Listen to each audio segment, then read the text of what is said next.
Hello বন্ধুরা, কেমন আছেন? নিশ্চয় আপনারা ভালো আছেন। এখনকার ড্রাগ রিভিউ পর্বে আপনাদের স্বাগতম।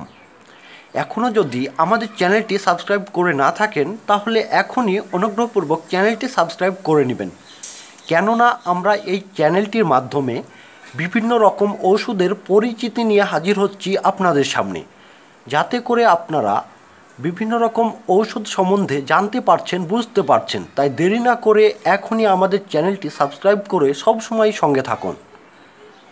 তাহলে আসুন আজকের রিভিউটি শুরু করা যাক। আজকে আমরা যে ঔষধটির রিভিউ নিয়ে আপনাদের সামনে হাজির হয়েছি, এই ঔষধটির নাম হচ্ছে ইন্টিমেট। আপনারা এখন স্ক্রিনে ঔষধটি দেখতে পাচ্ছেন, ইন্টিমেট 10। ইন্টিমেট এই ঔষধটির বিভিন্ন রকম ভ্যারাইটি রয়েছে, যেমন 2.5 মিলিগ্রাম, 5 মিলিগ্রাম, 10 মিলিগ্রাম ও 20 মিলিগ্রাম। আপনারা স্ক্রিনে যেটি দেখছেন এটি হচ্ছে 10 মিলিগ্রাম। এখন আমরা জানব ইন্টিমেট কোন ক্ষেত্রে ব্যবহার করা হয়। ইন্টিমেট যারা যৌন দুর্বলতায় ভুগছেন, স্ত্রীকে সুখ দিতে পারছেন না, বিছানায় সময় দিতে পারছেন না, যদিও বা সময় দিতে পারছেন সেক্ষেত্রে পূর্ণ তৃপ্তি পাচ্ছেন না, তাদের জন্য খুবই ভালো এবং অত্যন্ত কার্যকরী একটি ঔষধ।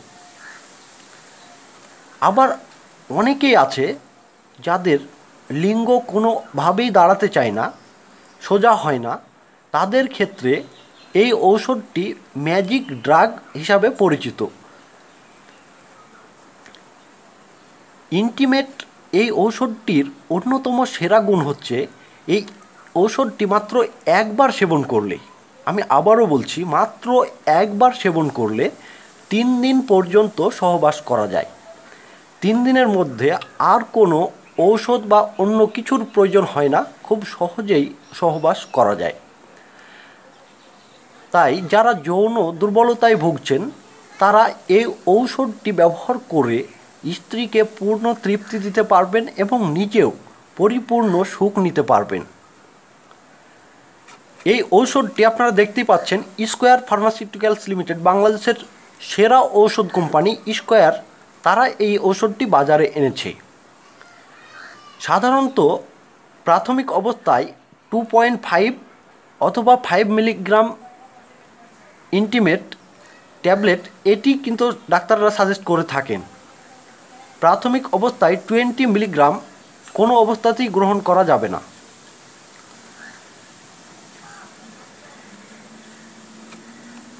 এই ঔষধের কিছু সাইড ইফেক্ট রয়েছে, যেমন কারো কারো ক্ষেত্রে হাইপার টেনশন বা উচ্চ রক্তচাপ বেড়ে যেতে পারে। তাই যারা উচ্চ রক্তচাপের রোগী রয়েছেন তারা এই ওষুধটি এড়িয়ে চলুন, অথবা যদি ব্যবহার করেন তাহলে গভীর পর্যবেক্ষণের মধ্যে থাকুন। তবে যে কোনো ওষুধ ব্যবহারের পূর্বে অবশ্যই ডাক্তারের পরামর্শ নিয়ে ব্যবহার করা উচিত।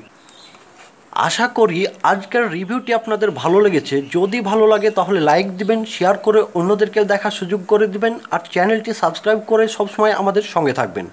ধন্যবাদ এতক্ষণ কষ্ট করে আমাদের সাথে থাকার জন্য।